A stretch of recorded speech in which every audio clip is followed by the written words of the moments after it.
প্রথমে আমরা যাব studio.youtube.com-এ। প্রথমে এখান থেকে সেটিংস আইকনে ক্লিক করুন, তারপর কমিউনিটি ট্যাব চুজ করুন।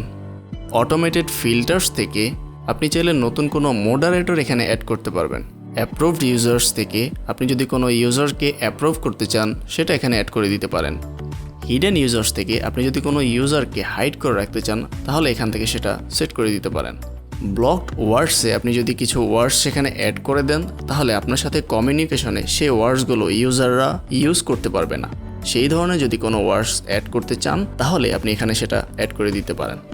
ব্লক লিঙ্কসটা যদি আপনি অ্যানাবল করে দেন তাহলে আপনার সাথে কমিউনিকেশনে ইউজার্সরা কোনো প্রকার লিঙ্ক সেখানে শেয়ার করতে পারবে না।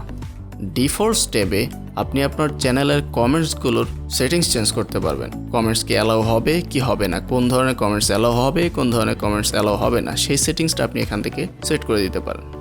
লাইভ চ্যাটে আপনি যদি পটেনশিয়াল এসএমএসগুলো হোল্ড করে রাখতে চান তাহলে এটা অ্যানাবল করে দিন।